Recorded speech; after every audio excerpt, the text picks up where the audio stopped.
If you're new here, don't forget to subscribe and hit that like button. Your support helps us bring you even more incredible real-life stories that leave you thinking long after the video ends. Now let's dive into today's story.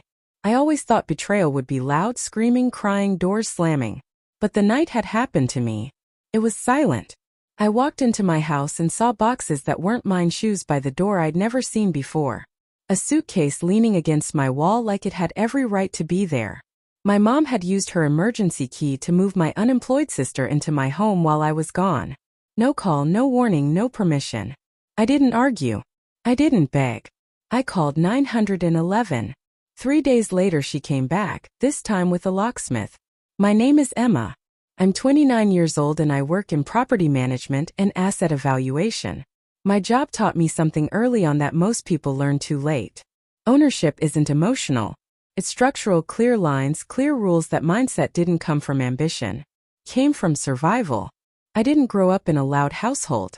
There were no explosive fights, no dramatic ultimatums. What we had was quieter and harder to name. My mom, Linda, always framed control as concern. Every question felt like a check-in, every suggestion felt like instruction, and every pause carried an expectation I was supposed to sense without it ever being said out loud. I learned young that peace didn't come from honesty. It came from compliance, from choosing the right tone, from not pushing back too hard. Isabella, my younger sister, grew up differently, where I learned to stand on my own. She learned to wait for help, wait for something to change, wait for someone else to solve the problem. She drifted from one unstable situation to another, always close enough to see what I built, never close enough to understand what it cost.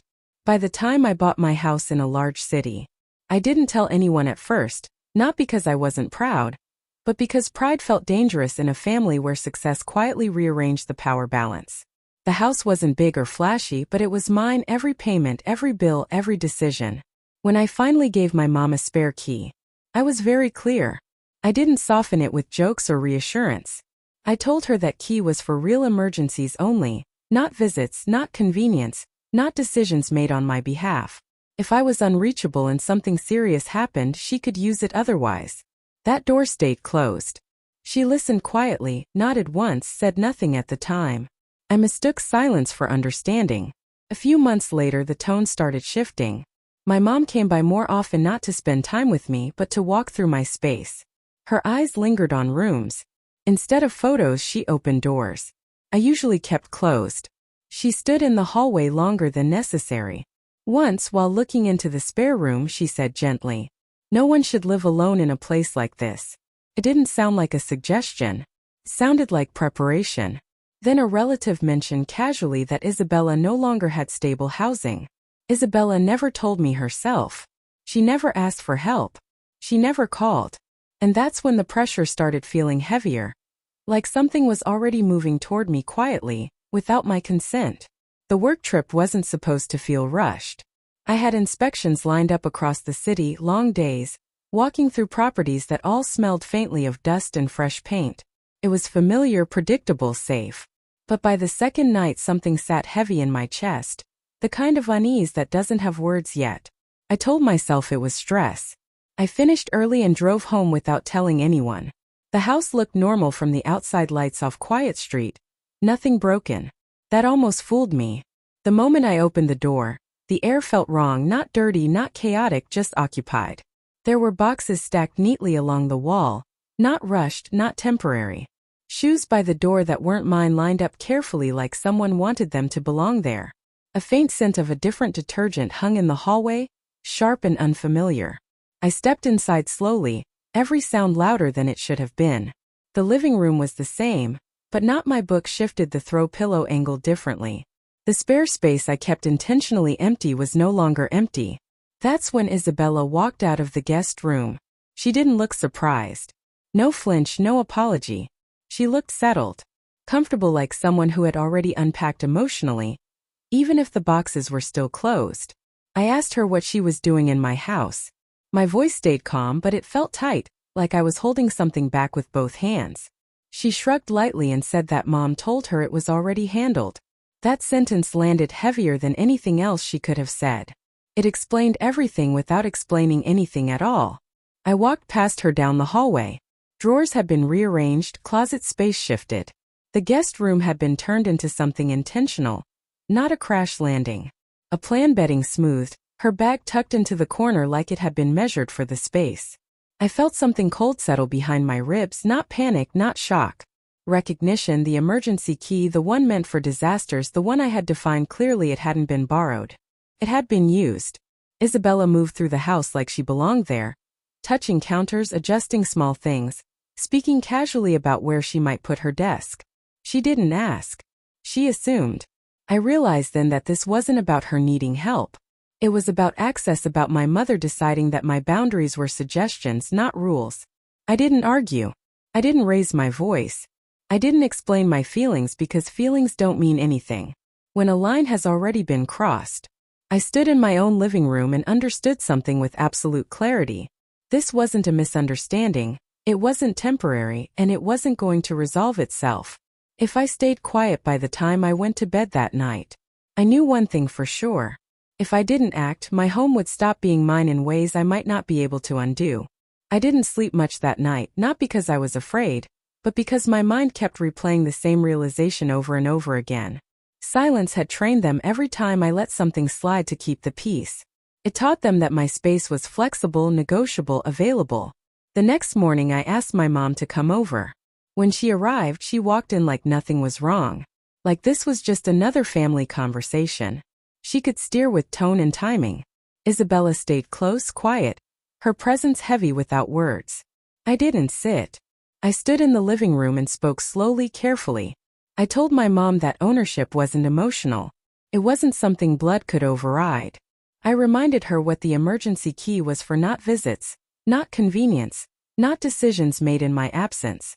She smiled softly, the kind of smile that tries to calm the situation without actually changing anything.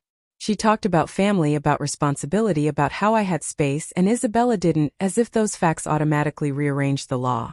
Isabella added a few words, careful ones. She said it was temporary.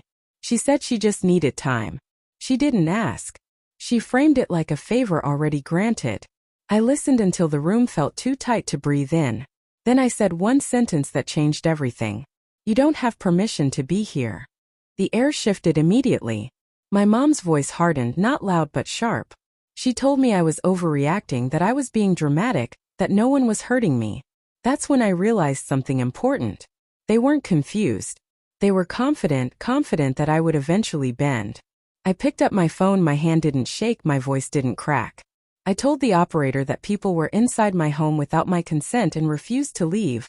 Saying it out loud felt surreal, like translating a private nightmare into something official. When the officers arrived, everything slowed down. Their questions were neutral, their movements measured. They asked for identification, they looked at documents, they listened. My mom tried to explain, tried to soften it, tried to reframe it as family misunderstanding. One officer explained calmly that family didn't cancel property rights, that entering without permission was trespassing. There were no handcuffs, no raised voices, just a formal warning, and a clear instruction to leave. As they walked out, I thought that would be the end of it, not because I trusted my mom to accept boundaries, but because I believed the seriousness of the moment would force understanding. After the door closed, the house felt hollow, bigger, too quiet. I sat on the edge of the couch and waited for relief to arrive. It didn't.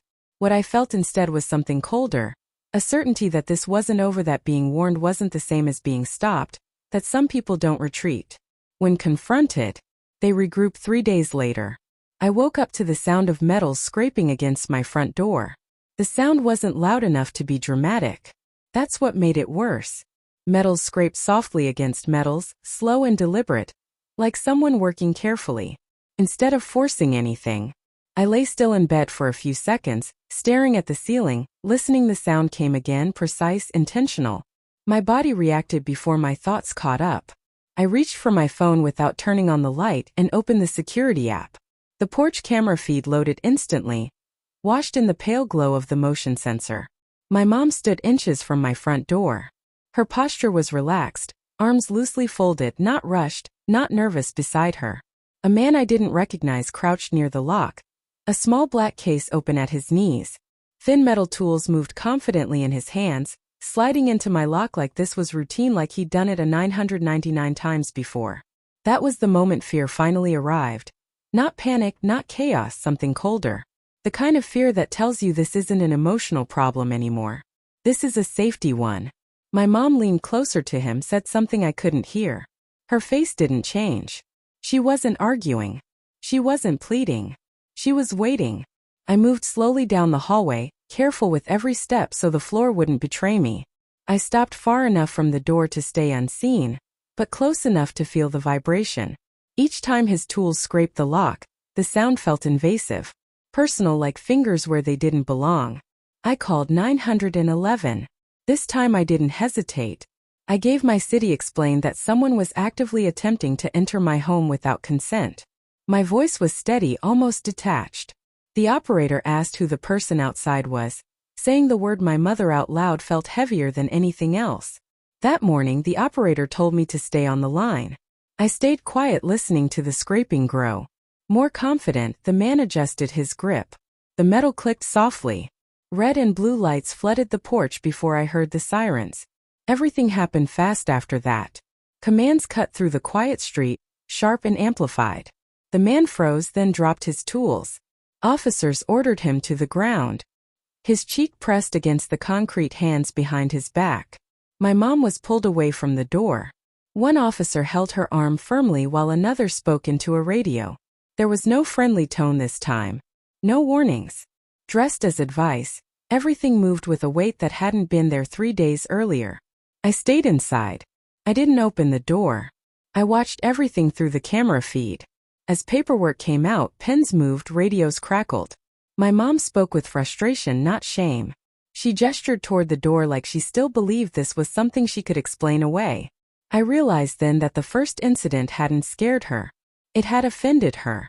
She didn't think she was wrong. She thought she'd been inconvenienced. After the lights faded and the street returned to silence, I stood alone in my hallway for a long time. My hands shook once the adrenaline wore off. When I finally sat down, my chest felt tight, like I'd been holding my breath for days. I didn't feel victorious. I felt alert. A week later, I understood why I was clearing out the last of the things Isabella had left behind, not to preserve them, to erase them. I needed my house to feel like mine again. Every drawer, every corner, in the back of a hallway closet, behind a stack of folded blankets. I found a thin cardboard box I didn't recognize. Inside was an envelope, not mine, heavier than it looked. The papers inside carried my name, my address, clauses about long-term residency, references to payments, shared bills. Permission to occupy my signature was at the bottom. It wasn't my handwriting. I sat on the floor and stared at the pages until the words blurred. This wasn't overstepping. This wasn't entitlement. This was strategy. That afternoon I met with a lawyer named Daniel. He didn't react dramatically. He read slowly, carefully, his jaw tightened with each page. He explained that if documents like these were ever filed, even partially, someone could argue legal permission had been granted, that disputes like this didn't get solved quickly. They dragged through courts, drained time, drained money, drained peace. He told me silence was the most dangerous response in situations like this. That night, something inside me hardened into clarity. I stopped responding to messages. I didn't explain myself. I didn't argue. With Daniel's guidance, I started building a legal wall around my life. Formal notices, clear records, documentation that couldn't be twisted quietly. For the first time since this began, I wasn't reacting. I was preparing. The administrative review moved slowly, methodically. No shouting, no family drama, just forms, hearings. Verification. The second police report changed everything. It established pattern, intent. When the decision came, it wasn't loud. My mom faced formal penalties and was legally prohibited from approaching or interfering with any property connected to my name. Isabella was barred from attempting to establish residency and left the city quietly soon after. I didn't follow where she went. I didn't need to. Back at home, I replaced every lock, reinforced every entry point. Cameras covered angles I'd never thought I'd need. Access became singular controlled. The house felt different after that, not warmer, not softer, safer. For a long time I believed family meant tolerance, that patience was proof of love. I learned something else: unprotected. Empathy teaches people how far they can go, and some people won't stop until the door is locked for good. The quiet that followed wasn't the kind people talk about when they mean peace. It was sharper, clean like a room. After everything unnecessary has been cleared out, I spent the next few days putting my house back together. Not just physically but deliberately. I wiped down surfaces that had been touched without permission. I reorganized drawers that had been rearranged. Each small action felt like reclaiming something that had been taken quietly. That's when I found the paperwork. It wasn't hidden well, just pushed back far enough that I might have missed it if I hadn't been thorough. Pages with my name, my address, language about long-term occupancy, mentions of shared payments and ongoing bills, a signature that looked close enough to pass at a glance, but wrong in every way that mattered. I didn't panic. I didn't confront anyone. I took it straight to Daniel. He confirmed what I already suspected. This hadn't been emotional. It had been calculated. If those documents had gone any further, my life could have shifted in ways that would take years to untangle. He helped me file formal protections, create a paper trail that couldn't be rewritten later, and close every door that had been left vulnerable. The outcome wasn't dramatic. There were no apologies, no reconciliation speeches. My mother received administrative sanctions and a clear legal restriction. Isabella had no path left to stay nearby. Distance did the rest. I changed the locks, updated the security system, registered everything properly, every access point, every permission, every boundary existed in writing now. The house felt smaller afterward, not because I'd lost something, because it finally belonged to me again. I used to believe protecting yourself meant disappointing people you love. Now I know it means refusing to disappear inside someone else's expectations. Family doesn't get a free pass to erase your boundaries. Blood doesn't override consent, and peace doesn't come from staying quiet while your life is being rearranged. If you've ever had to choose yourself when no one else would, you're not wrong for that. You're not alone. My story ends here. If you feel that this story is meaningful and brings useful lessons, please like and subscribe to the channel to support me. Thanks for listening, and see you in the next videos.